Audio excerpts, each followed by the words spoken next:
வணக்கம் நண்பர்களே, கிச்சன் கிளாப்ஸில் காய்கறியும் சாஸ் எதுவும் சேர்க்காம சிம்பிளான நூடுல்ஸ் செய்ய போகிறோம். எப்படி செய்கிறதுன்னு வாங்க பார்க்கலாம். 2 கப் அளவு தண்ணி எடுத்துக்கலாம். கூடவே 1 ஸ்பூன் எண்ணெயும் தேவையான அளவு உப்பு சேர்த்து தண்ணி நல்லா கொதித்ததும் அது கூட நம்ம 1 பாக்கெட் ப்ளைன் நூடுல்ஸ் சேர்த்து விட்டுடலாம். இதை நல்லா கலந்து விட்டுட்டு சரியாக 7 நிமிஷத்துக்கு வேக வைக்கலாம். 7 நிமிஷம் கழித்து விரலால் இப்படி நசுக்கி பார்த்தா ஈஸியாக நசுங்க வரணும். இது சரியான அளவில் வெந்திருக்குன்னு அர்த்தம். இதை எடுத்து நம்ம வடிகட்டியில் வடித்து விட்டுட்டு 2 டைம் மேலாப்பில் பச்சை தண்ணி விட்டுடுங்க. அது மேலேயே 1 ஸ்பூன் அளவுக்கு எண்ணெய் விட்டு ஆற வச்சிடலாம்.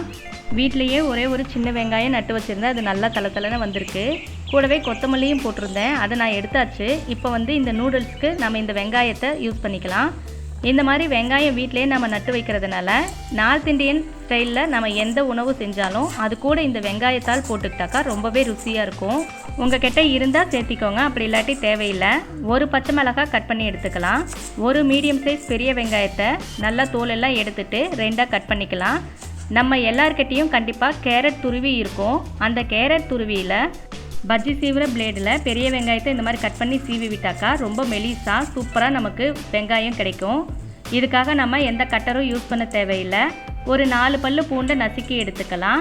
அடுப்பு ஆன் பண்ணி அதில் இரும்பு கடாய் வச்சுட்டு 3 டேபிள் ஸ்பூன் எண்ணெய் சேர்த்துட்டு 1 ஸ்பூன் சீரகம் சேர்த்து விட்டுடலாம். சீரகம் நல்லா பொரிஞ்சதும் நசுக்கி இருக்கிற பூண்டும் பச்சை மிளகாயும் சேர்த்து நல்லா வதக்கி விட்டுடலாம்.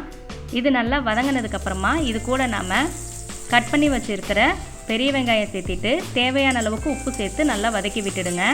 இது கூடவே 1/2 ஸ்பூன் மிளகாய்த்தூள், 1/2 ஸ்பூன் கரம் மசாலா தூள், 1 டீஸ்பூன் அளவுக்கு மிளகுத்தூள் சேர்த்து நல்லா வதக்கிக்கலாம்.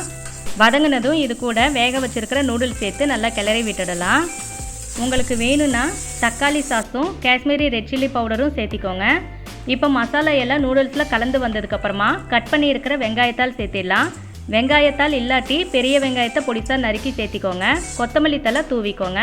இதை நல்லா பெரட்டி விட்டுட்டாக்கா சூப்பரான நம்மளோட ப்ளைன் நூடுல்ஸ் ரெடி ஆயிடுச்சு.